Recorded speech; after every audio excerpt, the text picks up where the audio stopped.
ये अपने अंदर क्यों नहीं देखता कि हमारे अंदर भी कमी हो सकती है? इंसान दूसरों के भीतर सिर्फ कमियां ही नहीं देखता, वो दूसरों को ऊंचा चढ़ा करके आदर्श भी बनाता है। असल में हम दूसरों को जब भी देखते हैं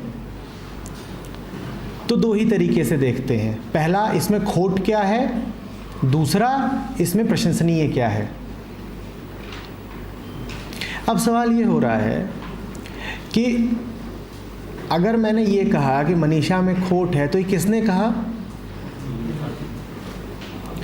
मैंने अपने लिए कुछ मूल्य निर्धारित कर रखे हैं, ठीक है ना। उन मूल्यों पर मैंने मनीषा को तौला और पाया कि हल्की है, तो मैंने कहा खोट है इसमें कुछ। फिर मैंने किसी और को लिया, कोई और है, राजीव है मान लो, राजीव को लिया और मैंने कहा राजीव तो बड़ा तारीफ़ के काबिल है। और तारीफ़ के काबिल क्यों है? क्योंकि जिन बातों को मैं समझता हूँ कि बड़ी कीमती हैं, उन पर राजीव खरा उतरता है, ठीक है ना। तुम्हारी निंदा करके मैंने इतना ही करा कि अपने आप को ठीक ठहराया। भाई मैं कहता हूँ, मान लो तुम्हारा रंग है बहुत गोरा और राजीव का रंग है बहुत काला। मैंने एक मूल्य बांध रखा है कि सफ़ेद रंग, गोरा रंग बड़ा अच्छा होता है। तुम्हारी निंदा करके मैं अपने मूल्य की पुष्टि करता हूँ। मैं कहता हूँ कि जो मैंने सोचा है दुनिया में वही ठीक है। उसकी तारीफ़ करके भी मैं यही कहता हूँ कि मैंने जैसा सोचा है दुनिया वैसी ही है। दुनिया के केंद्र पर मैंने अपने आप को ही रखा हुआ है। मैं क्या सोचता हूँ उसी के मुताबिक कोई निंदनीय हो जाता है, कोई प्रशंसनीय हो जाता है। तो दूसरे की बुराई करो चाहे दूसरे की बड़ाई करो, तुम काम एक ही कर रहे हो। वो काम है अपने अहंकार को बढ़ावा देना।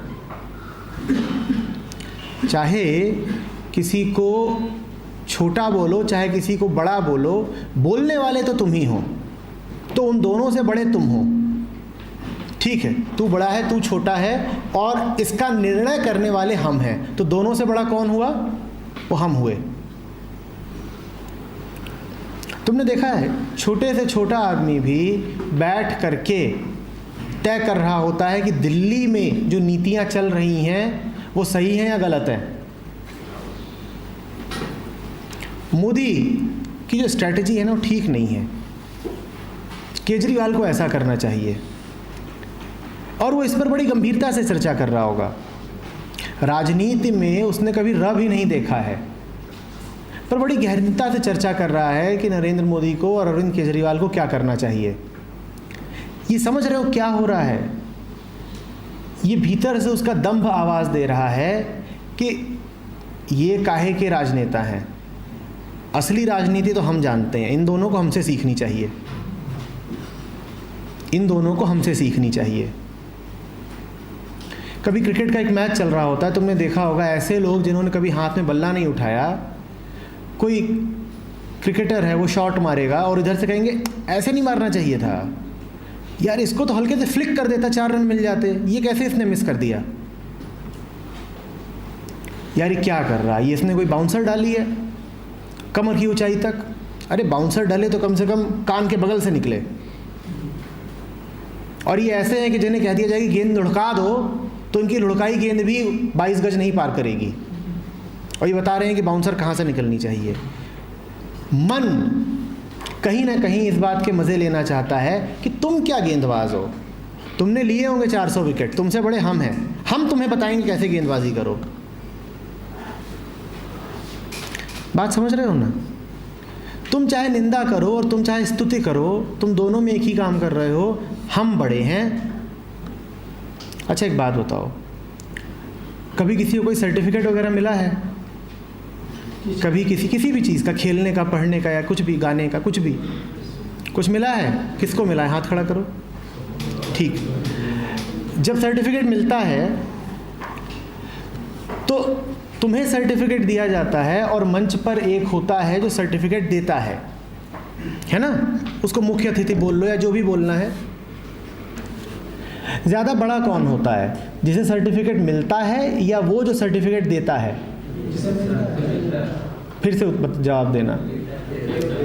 जो सर्टिफिकेट दे रहा है वो बड़ा हुआ या जिसे सर्टिफिकेट मिल रहा है वो बड़ा हुआ? जो दे रहा है ना। भाई गवर्नर साहब आए थे, मुझे उनके हाथों से ये प्रमाण पत्र मिला है, तभी तो प्रमाण पत्र का मज़ा है ना। पद्मश्री मिल रहा है, वो खुद राष्ट्रपति दे रहे हैं,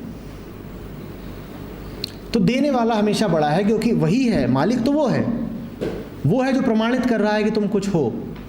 तो तुम यही मज़ा लेते हो, मैं प्रमाणित कर रहा हूँ कि तुम कुछ हो, चाहे छोटे चाहे बड़े, पर जो भी हो उसे मैं प्रमाणित कर रहा हूँ। अहंकार के मज़े हैं। और इसका मतलब यह समझना, तुमने कहा था इंसान अपनी गलतियों क्यों नहीं देखता, तुम अपनी ओर भी देखते हो।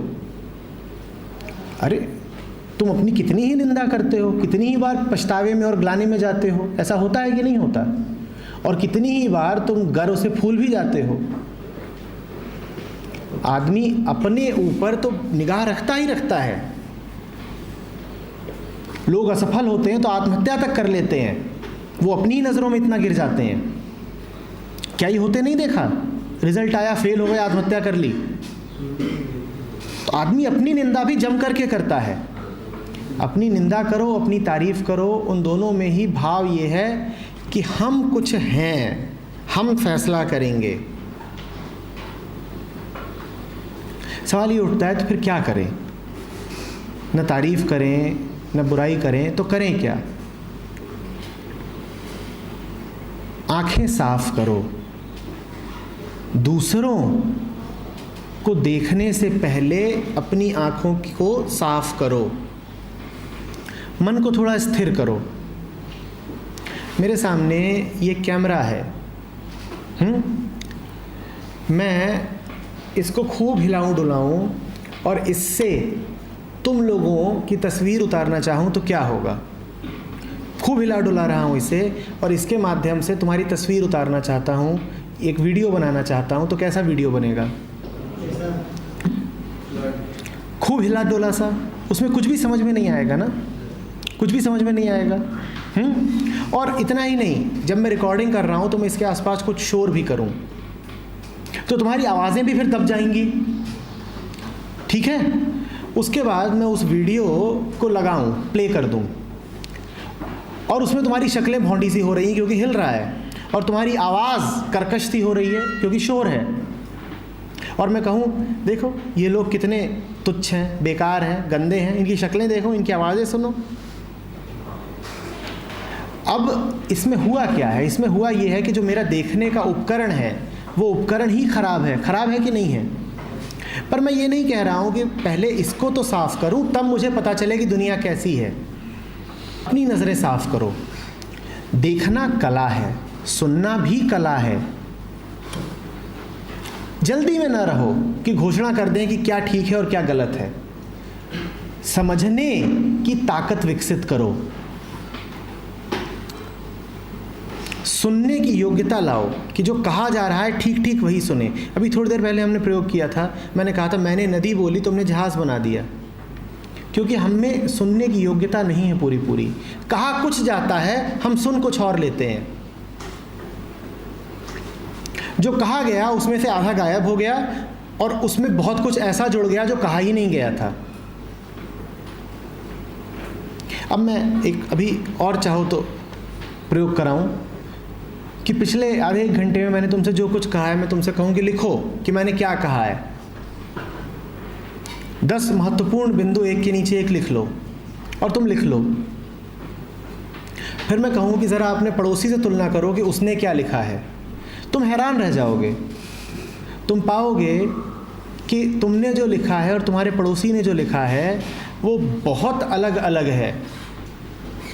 अब बात मैं यहाँ से एक ही बोल रहा हूँ, फिर ये कैसे हो पा रहा है कि तुम्हें कुछ सुनाई दे रही है और तुम्हें कुछ और सुनाई दे रही है? और बहुत सारी बातें तो तुम ऐसी भी लिख लोगे जो मैंने कही ही नहीं है, और बहुत सारी महत्वपूर्ण बातें जो मैंने कही हैं वो तुम तक पहुंची ही नहीं हैं, उनको तुम छोड़ ही दोगे। तो ये क्या हो रहा है? हमें सुनना नहीं आता, सुनने की कला नहीं है। अब निंदा पर तुम्हारा सवाल था, तुमने वो सब लिखा कि ऊपर सर बैठे हुए हैं और ये सब बातें कह रहे हैं, और उसके आधार पर तुम मेरी तारीफ कर लो, तो उस तारीफ का कोई महत्व है?